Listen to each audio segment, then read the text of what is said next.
I hope that we can do that. I yield the floor. I suggest the absence of a quorum. The clerk will call the roll.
A short time ago, Senator Reid was on the floor saying that he'd like to have debate tomorrow on how sexual assaults in the military are handled. Amendments from Senators Gillibrand and McCaskill, who differ in their approach, are both pending before the Senate. There was debate on the Senate floor today about sexual assaults in the military, which we'll show you in our overnight programming here on C-SPAN 2. Before Senator Reid spoke, the Senate took 2 amendment votes dealing with detainees at the Guantanamo Bay prison. One, offered by Senators Levin and McCain, failed by a vote of 52 to 46. It would have loosened restrictions on moving detainees out of the prison and also lifted a ban on allowing them into the U.S. for detention, trial, or emergency medical treatment. That amendment again failed, 52 to 46. A vote on another amendment, offered by Republican Senator Ayotte, would have limited the release of Guantanamo Bay detainees, and it also failed with a vote of 43 to 55. Agence France-Presse writes that shortly after his 2009 inauguration, President Obama pledged to close the Guantanamo prison, but the goal has eluded him, complicated by claims from opponents that some released detainees went on to join terror groups back home. Guantanamo still holds 164 war on terror suspects, including 56 Yemenis who were deemed not to be a security threat. That from Agence France-Presse.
Another issue being considered as part of the defense programs bill is NSA surveillance.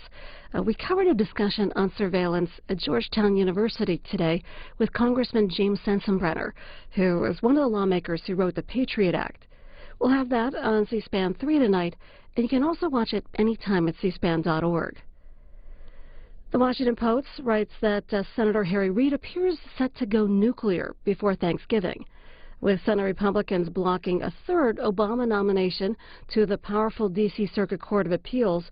A senior Senate Democratic leadership aide tells me this in the Washington Post. Reid is now all but certain to move to change the Senate rules by simple majority, doing away with the filibuster on executive and judicial nominations, with the exception of the Supreme Court as early as this week. Again, that in the Washington Post.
Ms. Baldwin.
Madam President, Senator from Indiana.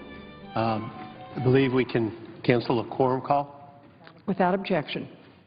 I ask unanimous consent that when the Senate resumes consideration of S-1197 on Wednesday, November 20th, there be up to 6 hours of debate only on the issue of sexual assault, with Senator Gillibrand or designee controlling 3 hours, Senators McCaskill and Ayotte or designees each controlling 75 minutes, the ranking member or designee controlling 20 minutes, and the chairman or designee controlling 10 minutes.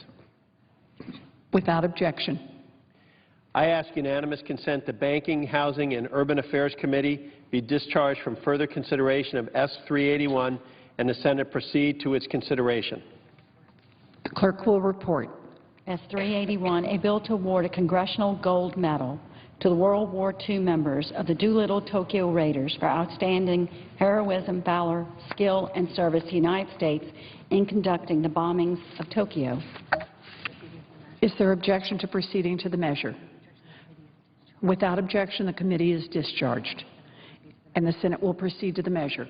I ask unanimous consent the Brown Amendment, which is at the desk, be agreed to. The bill as amended be read 3 times and passed, and the motion to reconsider be laid upon the table with no intervening action or debate. Without objection. I ask unanimous consent the Armed Services Committee be discharged from further consideration of H.R. 3304 and the Senate proceed to its consideration. Clerk will report. H.R. 3304, an act to authorize and request the President to award the Medal of Honor to Benny G. Atkins and Donald P. Sloat of the United States Army for acts of valor during the Vietnam conflict and so forth. Is there objection to proceeding to the measure? Without objection, the committee is discharged, and the Senate will proceed to the measure.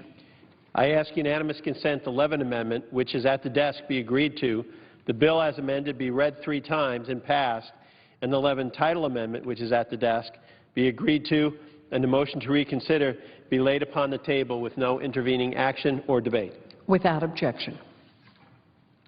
I ask unanimous consent the Senate proceed to the consideration of S-Res 300, which was submitted earlier today. The clerk will report. S-Res 300, to authorize the production of records by the Permanent Subcommittee on Investigations of the Committee of Homeland Security and Governmental Affairs. Is there objection to proceeding to the measure? Without objection, the Senate will proceed to the measure. I ask unanimous consent the resolution be agreed to, the preamble be agreed to, and the motions to reconsider be laid upon the table with no intervening action or debate. Without objection. I understand that S-1737, introduced earlier today by Senator Harkin, is at the desk, and I ask for its first reading. The clerk will read the title of the bill for the first time. S-1737, a bill to provide for an increase in the federal minimum wage and so forth. I now ask for its second reading and object to my own request. Objection having been heard, the bill will receive its second reading on the next legislative day.